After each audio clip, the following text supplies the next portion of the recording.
Good morning, everyone.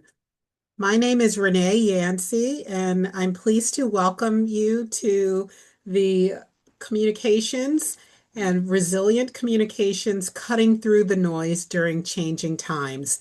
Renee Yancey, President and CEO of the Community Foundation for Northern Virginia, and we remain committed to providing resources such as the Beyond the Grant series. We're thrilled to welcome you and our featured speaker, whom you will hear from and be introduced to and reintroduced for some.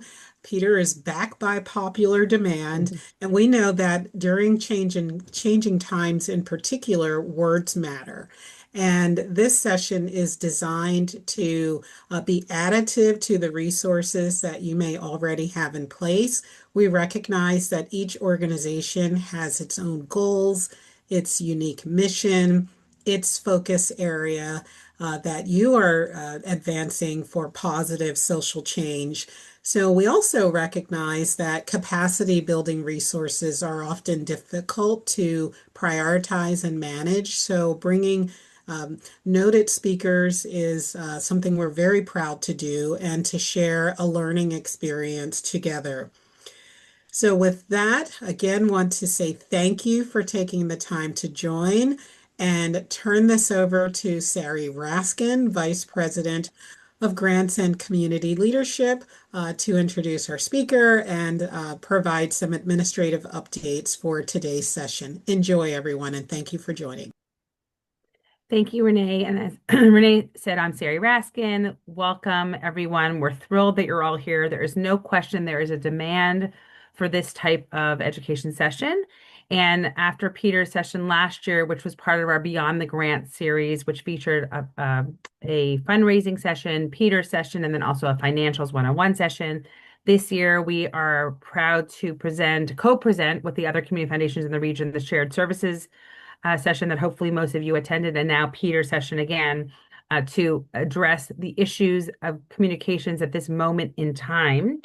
Quickly about the agenda today, I will be doing this quick intro to Peter, and then Peter will be talking to us and presenting us with his recent knowledge and experience that will be beneficial to all of us. And then we will then be followed by a Q&A session. So please feel free to ask questions within the chat, and then we will go from there at the end to answer any questions that you may have. Again, the webinar will be recorded and sent out afterwards and available. So if you have colleagues who are unable to join us, but you want them to have the information, it will be available to you. And with that, please ask any other questions in the chat, but I'd like to quickly introduce Peter and then have him begin the presentation. So Peter Panepento is the co-founder and managing partner of Turn2 Communications. And Peter believes in the power of strategic communications to create change, a belief that has guided his agency since its founding and shines through his support of supporting social good organizations. And it's obvious that Peter's experience both as a journalist, but then also as a consultant that serves foundations and nonprofits has created a reputation as a skilled strategist. And I know that that's what Peter's bringing to this conversation is both his experience from the philanthropic space, but also from the nonprofit space as well. So he understands where you're coming from as nonprofit organizations, but also has our perspective as a funder as well. So with that, Peter, welcome, and we look forward to the presentation.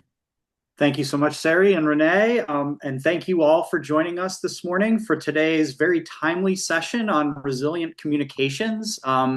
We've really designed today's session as an opportunity for us to really dig into how nonprofits in the Northern Virginia region can make sure that they are elevating their voice and speaking clearly and effectively during a time of great change. Very quickly, I am a managing partner at Turn2. We're a strategic communications and PR agency that really works very closely with foundations and nonprofits. I have a deep background in the philanthropic and nonprofit field, dating back to my time at the Chronicle of Philanthropy and now a decade plus as a consultant. And I'm really excited to talk to you building off of the experiences that we've had communicating during difficult times. And I want to start by taking us back to the Great Recession of 2008 and 2009.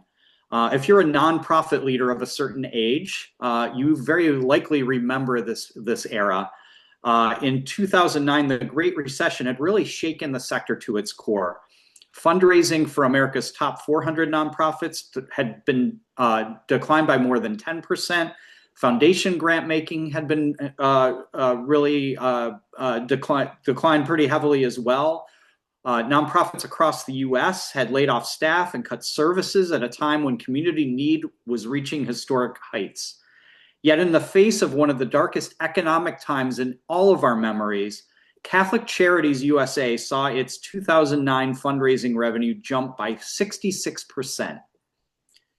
That's a big number even during good times, but they did this during the recession. So how did they do it when so many others were struggling? Well, part of the answer in my research lies in its communication strategy.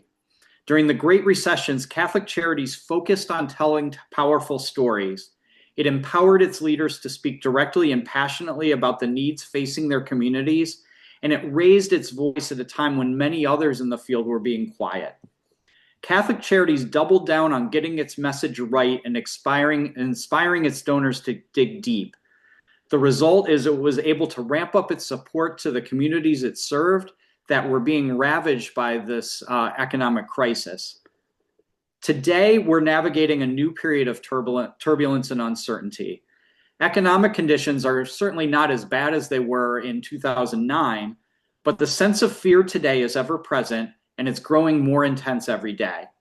Because of this, many nonprofits are being cautious, and understandably so. Yours may be as well. But while it's wise to be careful about what we say and the stories we tell, we should not let caution retreat us into silence. A wiser, more productive path is to follow the example of Catholic Charities and invest in telling our stories with clarity and passion. Organizations that consistently prioritize effective messaging and emotional storytelling are more likely to deliver on their missions and connect with donors and supporters than those who don't. And on top of that, you also give the people that rely on you, much needed hope. So the organizations that put themselves in position to weather today's storm and build the muscle needed to conquer future challenges are positioned for success. In other words, they're building resilience. When you go to the gym regularly, you become stronger and build endurance, traits that can help you power through physical challenges that might otherwise wear you down. You do the same thing when you're consistent with your communications and storytelling. You build muscle that helps you stay strong and powerful for the challenges of today and in the face of future challenges and obstacles. Building trust is something we do all the time, and it's important to be clear and authentic during good times and in bad. Today's session is about how to build trust and maintain your voice even when you're facing turbulence and challenges. So the good news is that many organizations and nonprofit leaders today believe they are being resilient. The bad news is that many nonprofit leaders, including half, aren't as optimistic about their resiliency as the rest. So these are figures from a new report that just came out earlier this month by Mission Partners in the Chronicle that looked at how community-based and nonprofits are faring during this time of challenge. And a lot of organizations are really feeling stressed right now. They are feeling that they're going through periods of great change, and they're worried very strongly about their staff burning out or leaving their organizations in the next 12 months. So this is a time of great challenge for the organizations we serve and the communities we serve. All of us are feeling stress. All of us are feeling the weight of what's happening around us with budget cuts and changes to the social safety net. But when we come together and think through our messaging and our communications in ways that position us to navigate these challenges and put us in position to feel confident and strong about where we're going. We create resilience for our organization. We help the organizations and people that we work with, the people we support, our employees and our staff feel more empowered and feel ready to weather the challenges that your organizations are facing. So over the course of the next 30, 35 minutes or so, we're going to walk through a communications recipe for resilience. We're going to give you some tools for building resilience. And because I'm a communicator at heart, we're going to focus a lot on how we can use our communications to build this skill. But there are lessons here today that will extend beyond communications. The lessons and approaches we're going to talk about also connect to our leadership, to our discipline as organizations, and to creating internal alignment. And when all of these things come together, we build stronger organizations.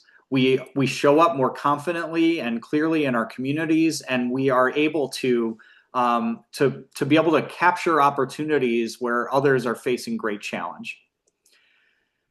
So I want to start with one thing that we are really encouraging all organizations to do as they're navigating this challenging time right now, and that is to take a clear look at your current messaging, taking a look at what's on your website, what's in your leave behinds, how you're showing up with your public appearances and your email newsletters, and really look at whether or not the messaging that you're using is in alignment with what the key audiences that you're connecting with are experiencing right now.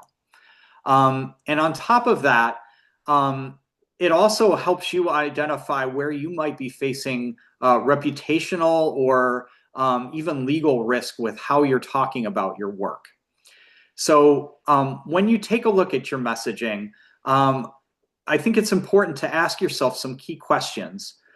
Do our messages really align with our organizational goals?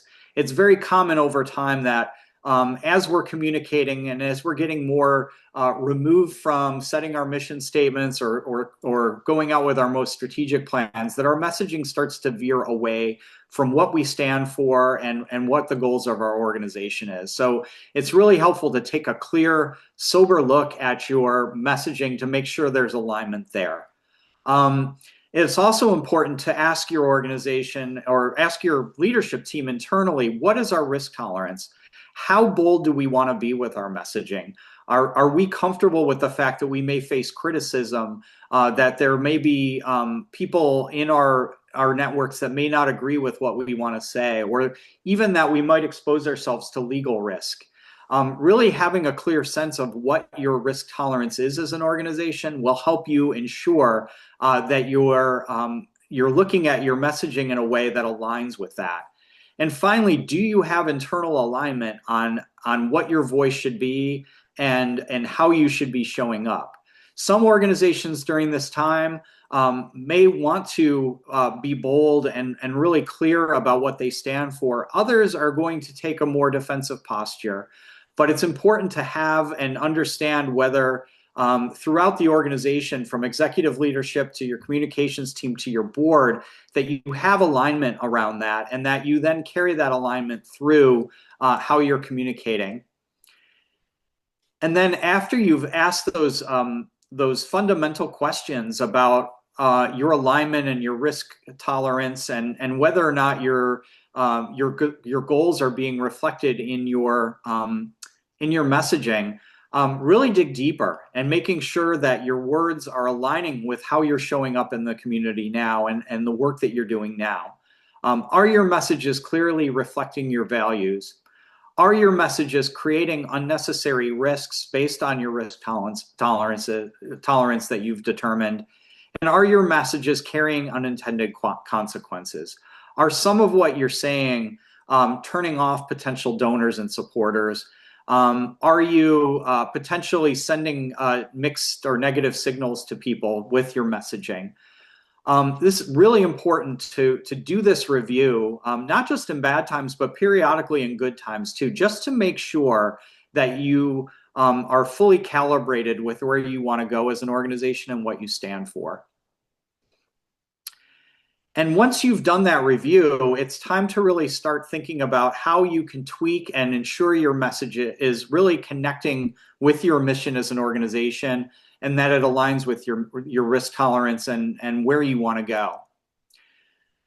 So it's always important as you're taking a fresh look at your messaging to make sure that you've really defined and made sure that there's clear alignment around your mission and vision, that you've clearly articulated your values as an organization, that you're speaking clearly and in jargon-free language that doesn't that is really aimed to connect with your key audiences, and that you're positioning your team to feel comfortable with how they're talking about your work, so they don't feel like they're just regurgitating a elevator pitch, or instead speaking authentically and comfortably in their own voice. So let's talk through how we do that a little bit. We think it's very important for organizations to, as they're taking a fresh look at their messaging, really make sure that their vision and mission is clear and articulate and is easily understandable by your key audiences, your internal staff, and your board. So really making sure that you've grounded yourself in your mission and vision, and if you feel like it's out of step with where you are as an organization, taking steps to update it and improve it using clear language that speaks to what you stand for and where you want to go. We went through this process with the Community Foundation in Northern Virginia a little over a year ago, and worked with their team and their board to really make sure that their mission and vision was in line with the current state of affairs in the community and some of the risks and challenges that the organization was facing. And we came up with very clear, easy to understand language that helped set the course for how the organization is talking about itself. And then we took it a step further and did some real conversation about what the organization values. And this is very important, not just to have clear alignment within your organization, but because your values should be reflected and carried through in how you communicate and how you message. So really taking time to really hone in on what your organization values is really, really important. And not just coming up with a set of words, but really defining what those words mean in the context of your organization. Taking this step can help you draw that alignment that you're looking for, and it can also carry through to what your posture is with your communications and how you're showing up in the community. So one way that we think about this is going beyond just having our values front and center and having some key messages that we want to speak to, but really thinking about what are ways that we can connect with people as we're talking about our organization, whether it's current or prospective donors, whether it's community members, whether it's the people you serve, but really thinking through how your team can invite conversation with people, find out what they value, and use that to connect back to your own organization's values. So as we work with organizations on making sure their messaging meets the moment and feels comfortable and clear, we spend time really focusing in on what are the questions that your staff and your board and your leadership can be asking when you're in conversation with others, so that you are getting a sense of what they value, what they care about, what their vision is, and then can build bridges back to your own communications and your own values, and start to have an authentic conversation where you're coming at where that conversation is going through a lens of shared value and belief. So I think it's very important to really train and learn how to not only tell your story, but get others around you to tell their stories and find ways to draw meaningful connections. So another way to really help frame your messaging and communications is to take the step of identifying what your organization would stand for if it came to life. We call this your brand character. So every organization has a brand, and every organization has multiple people who are reinforcing that brand through their conversations, through their written communications. And one way that we found is really helpful to make sure that there's alignment around that is starting to define what your organization would exemplify if it comes to life as a person. So one step that we really think is very important to take is to spend some time really thinking through what are the attributes that you want your organization to convey in its messaging and communications. What kind of posture and tone of voice do you want to be adopting? And building alignment within your organization around that, and starting to kind of create a composite of what that person is, or what those things would roll up to if you were a person exemplifying those traits. So we've created almost like a persona for the organization itself. So in this case, and this is again what we did with the Community Foundation. The Community Foundation sees itself as a trusted advisor, and the attributes that it has really aim to roll up to that character. So a trusted advisor is somebody obviously that isn't just talking at people and dispensing advice, but they're to be trusted. They really need to be relational and collaborative and thoughtful. They need to be inviting and warm and energetic. And so by creating this brand character, this helps set the tone for how the organization positions itself through its communication, through its messaging, and through its conversations. And then building off of that, we then train, think it's really valuable to train your team in how to exemplify that brand character and how to carry the mission, vision, and values that you've agreed to as an organization through into how they communicate and represent your organization. So in that training, we really unpack, or you really want to unpack your mission and vision and what that means. Talk deeply about your values and talk about how if you are expressing values of being collaborative or being equitable or being humble or exhibiting humility, how your communications needs to support that. And then we'll get into this in a minute. We create a roadmap for messaging that helps support how we exemplify our mission and vision and values in our communications, and then take steps to practice and role play that messaging roadmap and the conversations we want to have with people to exemplify our work. So before we move on to a messaging roadmap, I also want to talk a little bit about mission-focused messaging.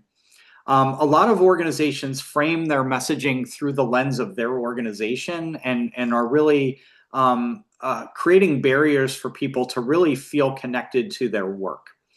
So one thing that, as you're taking a fresh look at your messaging, we recommend doing is really making sure that you're putting the community or the people you serve first, that you're centering your messaging through the lens of that community or those audiences.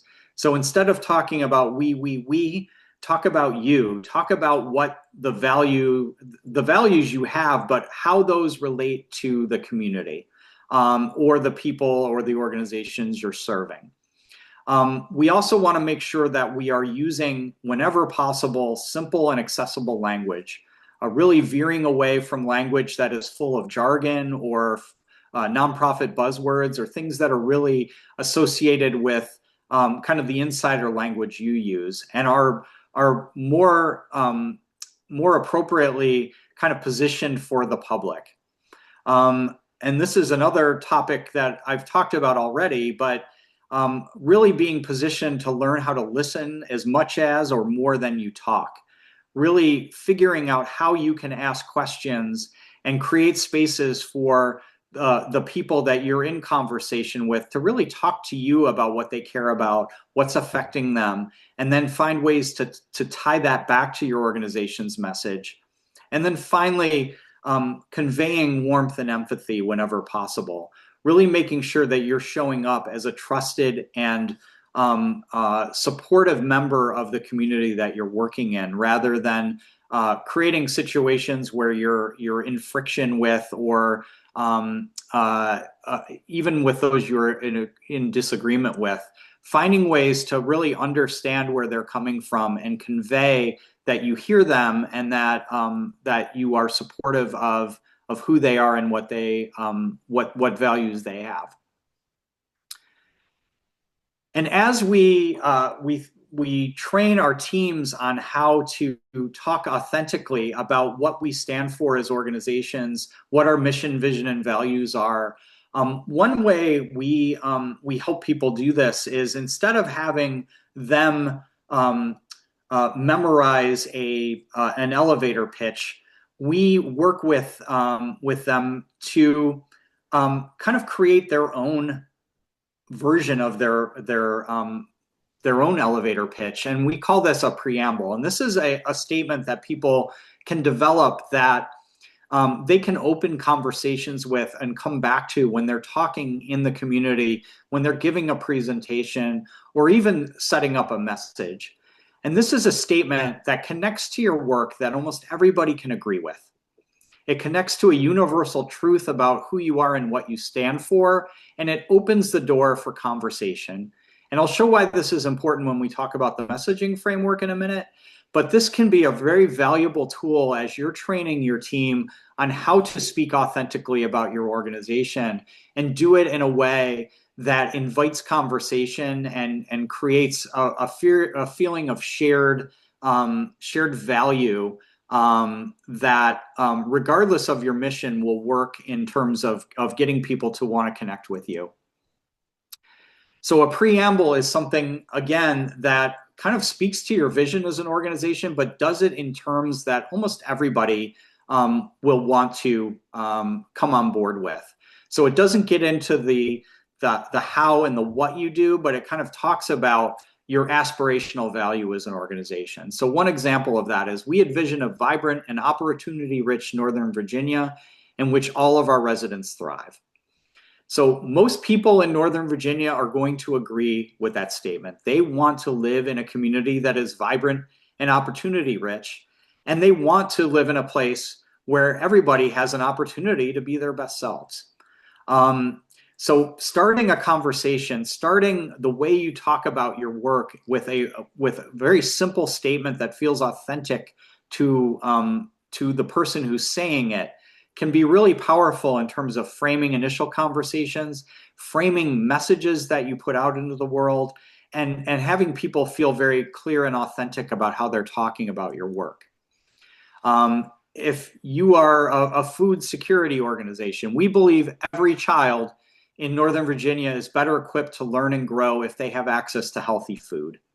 Again, not pointing out the challenge or the problem with food insecurity right now, but providing a really clear and aspirational message that almost everybody who is hearing that would agree with and want to learn more about. And you've started a dialogue from a place of shared value and shared understanding of the aspiration you have. So we also really highly stress, especially at this time when there's a lot of division in our communities, in our country, and worldwide, to find words and phrases that capture our work and do so in a way that meets people regardless of their age, their political background, their where they live. Finding language and words that connect to your work, that are very likely to not have weighted meaning, and are going to, again, invite people to want to learn more. If you came to the last time I presented to the group, I spoke to this report from PACE, which is an organization called Philanthropy for Active Civic Engagement. They do a lot of research on different words and phrases and how they are perceived in terms of being unifying words and phrases versus words that might drive people apart. And they they test these words with audiences of different ages, of different political backgrounds, rural versus urban, and they find ways to really identify words that people come together around and words and phrases and concepts that are more likely to drive people apart. And incidentally, they are going to be issuing the next version of their research later this month. So there's going to be fresh research on and a report from PACE on how people are coming together around certain words and phrases, and where are there challenges with some of the words we use that may actually drive people apart. So as you'll see, community scored very high. Unity, equality, belonging. These are words that, when we use them, are more likely to want to cause people to want to continue reading or hearing from us, because we're tapping into something that they believe in, and we're using words that aren't weighted or politicized, things that are really going to bring people together. And as they do this research, they look at how these words and phrases are changing over time, and seeing how they also work with different groups across the political spectrum. So you can see how the word of belonging has performed with people across the ideological spectrum. So if your audience is slightly more conservative, or if you're really trying to kind of go down the middle with your messaging or reach a more liberal audience, you can start to see what words and phrases are most likely to connect with those different organizations, and how that's changing over time. And they also dig deep into specific words and seeing how people respond to those. So the term community is a word that carries a lot of positive value for people across the political spectrum, across the age spectrum, across the gender and race spectrum as well. So if you're really trying to find words that are going to bring people together, really looking at tools like the PACE report, which you can find here, and another resource called the Bridging Dictionary, which is an online tool where you can look at how different words are being viewed, and how they're being used, and how they're being positively or negatively seen, and then kind of dig into, by clicking on a specific word, getting a sense of how often it's being used, and what are some alternative terms that you can use if you're seeing that it's this word is skewing more liberal or conservative in terms of its usage. So really trying to take a look at your messaging and making sure that it's connecting with the people you want to connect to, and doing it in a positive way can be very valuable. We also want to think about how we're constructing our messaging. We've talked a lot about making sure our messaging and our communications connects to our mission, vision, and values, and that we're giving people tools to meet people where they are. But as we dig deeper into our messaging, as we think about how we construct an email message, or a web page, or a presentation, or a conversation where we are trying to get people to take action, we found that this 4-step framework can be very valuable in providing you with the tools for setting up your messages in ways that are very likely to draw people in and make them want to take the journey with you. So this 4-step messaging framework or roadmap is one that we'll dig into a bit deeper now. But it starts with leading with a shared vision. which is kind of similar to that preamble I shared with you, something that is aspirational and talks about where you're going. Then identifies the challenge you're looking to solve. A lot of organizations start their messaging with the challenge or a problem. And in a minute, we'll talk about why that can cause challenges when you're trying to convert people's to take action, or you're trying to change someone's mind about the issue you're working on. So once you've led with that vision, you've identified that challenge, then you want to give them a path forward for conquering that challenge. So you show the path forward that you want to take together. And that really shows the solution to the challenge in support of your vision. And then you end your message with an invitation to do more. So this framework is really built on the concept of asset framing, which is really positioning the people and the communities we serve through the lens of what's possible, through the lens of the aspirations and the contributions that they either make or we hope they can make through the support of our work, but through supporting our work. When we frame things this way, we create a shared sense of what's possible. We really invite people in to think about how they can be part of creating the vision that we're talking about. And it's inviting language. It really makes people, regardless of what they believe up front, politically or ideologically or even religiously, it gives them an opportunity to come to the table and want to learn more.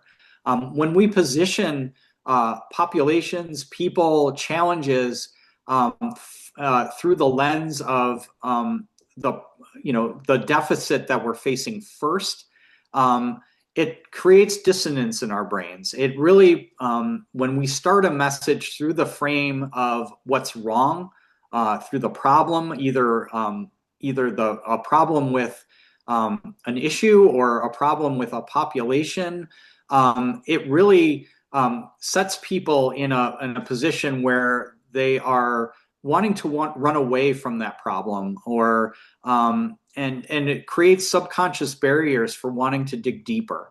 So we really instead really want to focus on positioning our messaging through what's possible, what is positive, and where we're looking to go. That doesn't mean we don't acknowledge the problems or the challenges that we're trying to address, but we position them in the context of where we want to go, and position them in a way where it's a problem or a challenge that we can conquer together.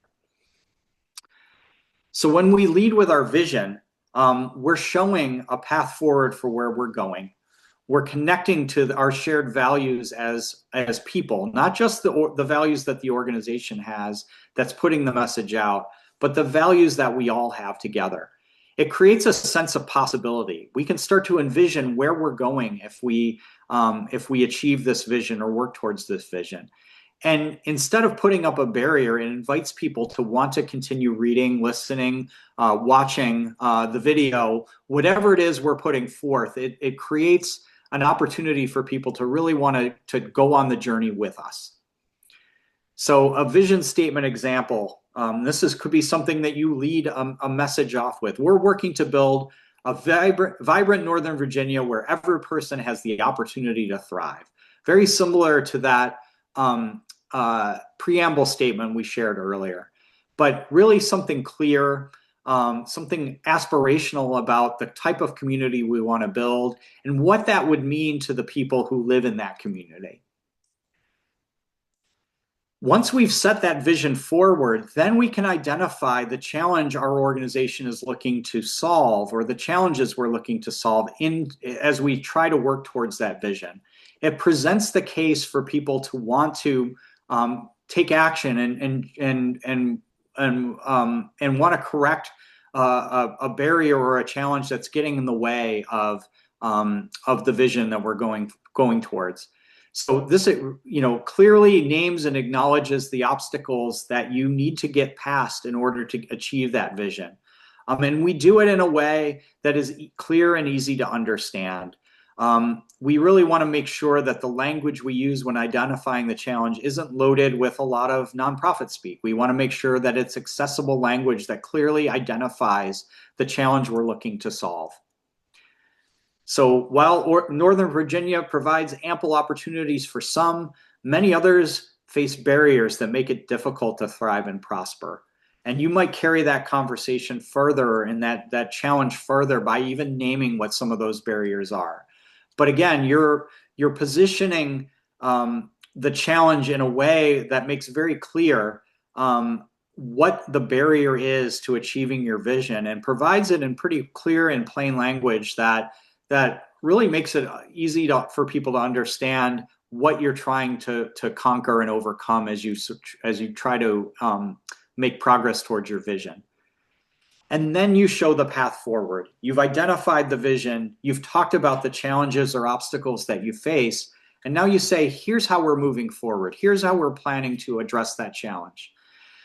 And again, this offers an invitation. It shows people not only that you clearly have a direction for where you're going, but it gives them a clear entry ramp for how they can join you in achieving your vision and overcoming that challenge. So this is a statement that would be something that a mental health organization might use. Together, we can support our vision for creating a healthy and vibrant community by creating accessible and welcoming mental health services that invite people of all ages and backgrounds to improve their well-being. And again, you may support this statement with details about how you're doing that, a specific program that you're working on that leads towards overcoming that challenge and achieving your vision. But again, you're setting this up in a sequence that is inviting people to follow you and want to take the journey with you, and then ultimately take action with you. So this is where your call to action goes. This is where you're asking them to do something to join you on this journey. It creates an opportunity for them to act, but also to continue the conversation. So this is where you would ask people to give to support this work, to become advocates that might work with you to advance a policy in the state level or the national level, to volunteer, or even just to learn more. But again, what you're trying to do is set up your ask with some very clear steps ahead of what you're asking them to do. So in invitation language, you can help make this possible by sharing your time as a volunteer. You can support this work by contributing to our Summer Jobs Fund. Leading with the vision you're going towards, the challenge you're trying to solve, the path forward, and then the invitation really is a really powerful way to structure your messages and do so in a way that positions you to get people to join you as you're going through a challenge or you're trying to solve a challenge that you're facing. So again, the roadmap, leading with your vision, identifying your challenge, showing your path forward, and inviting. And by looking at your messaging through this lens, you're creating a really powerful structure that you can use regardless of whether you're trying to raise money, whether you are trying to defend yourself against an attack, whether you're trying to address a budget shortfall. When you talk about what you're trying to achieve as an organization first, you can frame that challenge in such a way that people can really understand what's at stake and why they would want to follow you moving forward. So we've talked a lot about some of the foundational things that we can do with our communications and messaging to position ourselves to be resilient and to speak clearly and effectively during good times and in bad. I want to end before we open things up for questions by just talking very briefly about creating the structure for communicating quickly when we're facing a crisis or a challenge. We just did a survey of community foundation communications teams, and we believe that the findings extend very clearly into nonprofits as well.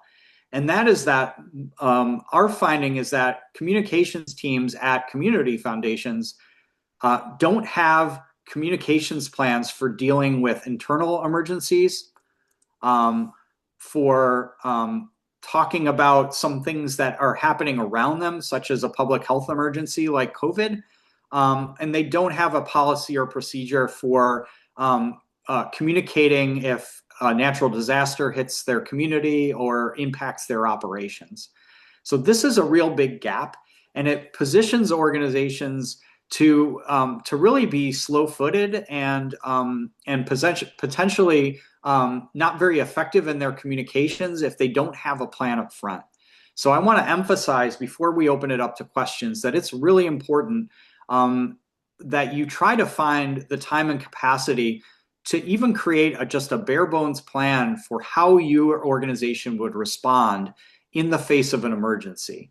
And it's very important because when you aren't positioned to respond quickly in the face of a fast moving event, you can be the victim of misinformation. If you don't own your own message, other people are going to be talking about the issue. They're going to be talking about your organization, and they may not be correct in what they're talking about.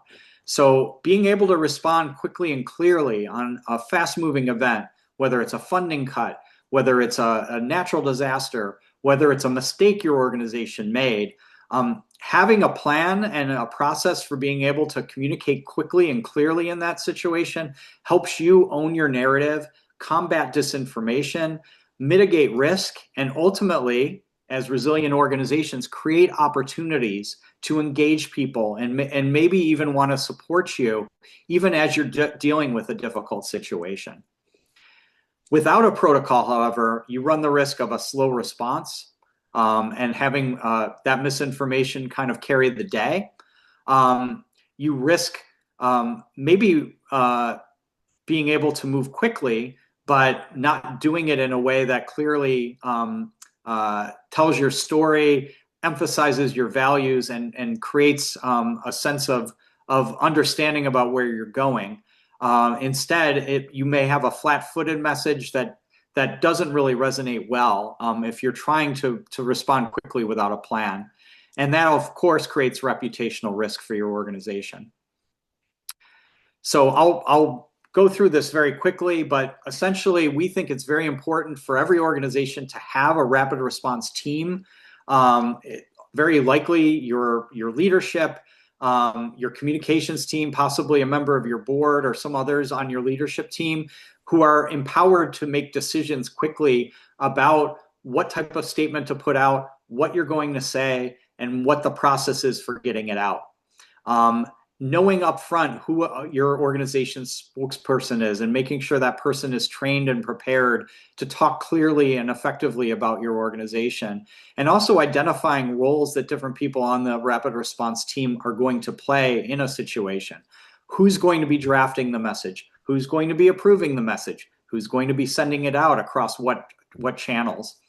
And as you get deeper into this, you can identify who your key audiences are, the channels you use to reach them, and also developing some clear key messages that you have wired in advance that you can pull from in those situations so that you're not starting from scratch if you are facing a crisis.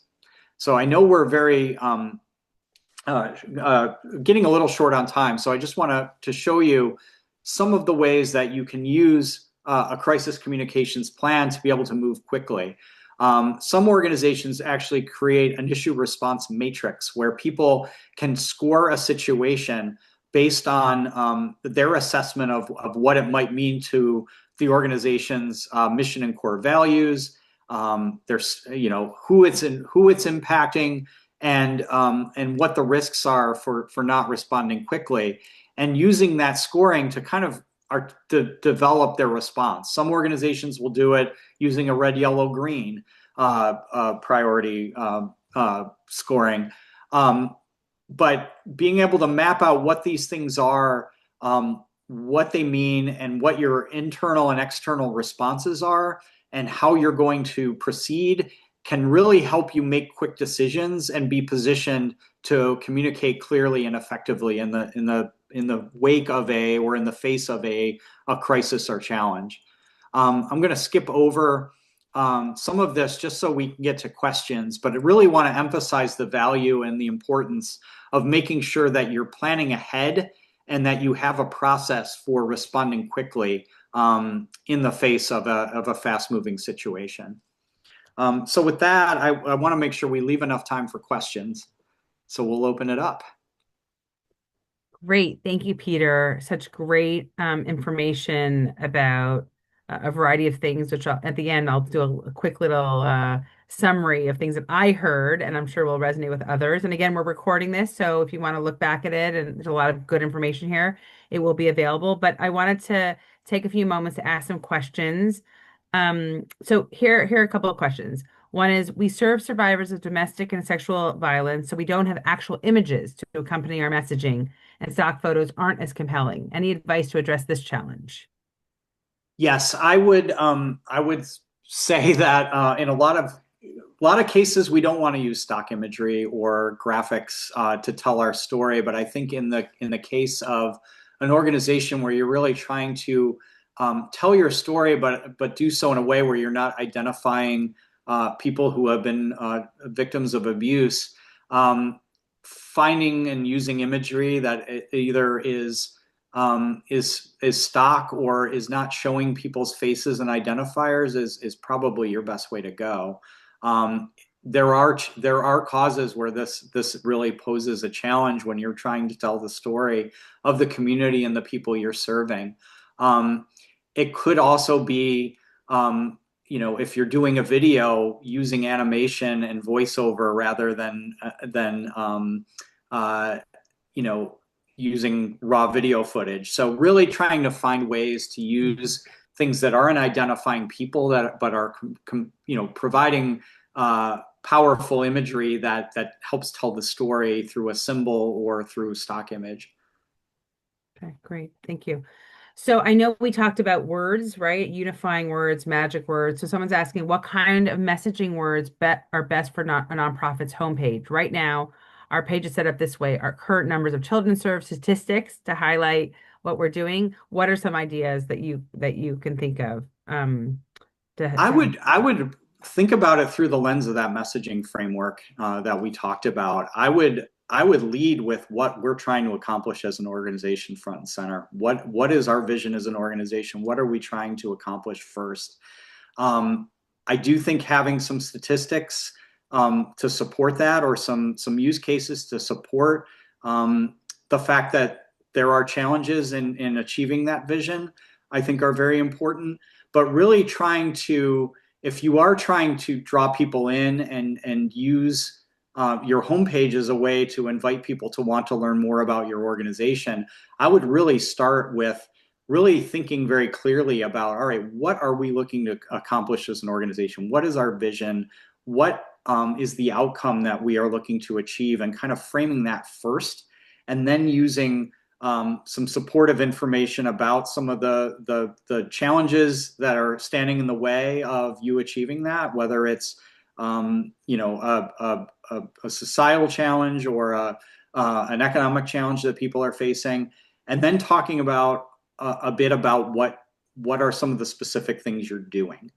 But I think starting with what you do and the problem might be a little bit out of sequence. I think you really want to lead with your why. Why are you doing this, and what are you hoping to achieve at a high level first? Great, great. Okay, someone's asking about emergency and crisis planning. Do you know of resources such as an organization or websites to help with emergency planning? So taking what you've said and really going deep with emergency and crisis planning. Yes, so we Turn 2 just did a webinar on this last month that's free, and I can share the link afterwards so you can dig into that and get a deeper dive into how to do this. And there are organizations and templates that you can find online that you can borrow from that can help you do this as well. But I will. Would it be helpful if I shared that link afterwards It'd be and you great. send that Thank out you. in some of the post-event materials? It's an hour-long deep dive into the topic. We actually had a communications lead who's developed that matrix we've talked about and has used it across numerous settings, kind of talk about how she's gone about developing a really thoughtful crisis response plan that engages their whole leadership team, and then even carrying it through to how you tell the story in the crisis itself and make sure that you're not just getting the first statement out, but that you're using it as a storytelling opportunity. Hmm. Great. Thank you. Yeah, and we'll put out resources. Peter, after you hear some of these questions, also we'll put out some additional resources for people to hear about. So one last question. Thank you for a great program. Thank you. Glad that people are enjoying this. We depend heavily on volunteers. While volunteering generally seems to be declining, we find many people are looking for more meaning in their lives and respond well to that concept. Any suggestions for messaging to potential volunteers? I think drawing on the story of what it does for you as a person, how it can help you, uh, you know, kind of fulfill your own desire to give back or do something of value and contribute to the community you serve. I think framing it through the lens of not just what it means for your organization, but what it means for that person is a really powerful message to want to get them engaged. And it's not going to speak to everyone, but for the people, the kind of volunteers that you probably want to bring in, kind of speaking to what it will do for them and how it will make them feel, I think can be really powerful. Thank you. And I think that's a great segue into just saying thank you so much. I think that I pulled away some key themes where authenticity speaks also to the volunteer comment around how people are going to be attracted to authentic framing and about really representing what you're doing, who you are, so people can see themselves or meet people where they are, right? And have them engage with your organization. I like the idea of magic words, unifying words, thinking about the words like community, as you mentioned as well. Great resources about the PACE report, bridging dictionary for thinking about language and how it where it falls and how people will respond to that. And then also again the four-step messaging framework that you raised. Thank you very much for that as well. And asset framing, thinking about how we present information in a positive way so people respond to it positively and not put their guards up to the negative language, a negative framing. And finally, again, and I know last year you also talked about this crisis management plan, which I know people walked away last year equally as thankful and appreciative of that. So I know you've given additional resources, and then you'll follow up with some links around that as well. So again, thank you so much. I know there's so much information here. It will be in the slides. People have access to it. They'll have access to the video and the webinar. And then I'm sure can ask you questions if you have additional questions that come up as they review information. So thank you so much. And quickly, I wanted to just give an update. I know we're running out of time about um, coming up at the Community Foundation. We have our Shape of the Region conference happening on March 24th. We're so excited.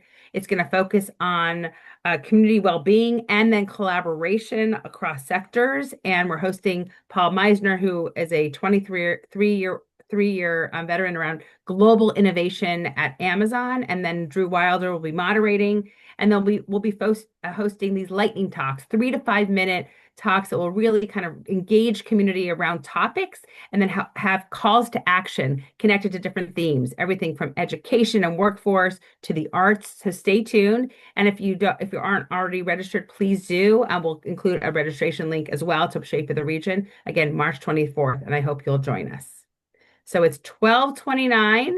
We made it right until the end. Peter, thank you again so much. I know the information you brought to us today is going to be extremely helpful and are really talk about call to action. I mean, you really had a lot of calls to action to everyone and gave people tools to take with them and really implement. So thank you so much. Great, thank you. I'm really hopeful that everybody got something useful from this, and certainly available if people want to follow up with questions afterwards too to talk offline as well. So thanks for the opportunity. Sure. Thank you again. And everyone have a great afternoon and stay tuned for additional Beyond the Grant programs in the future. Take care.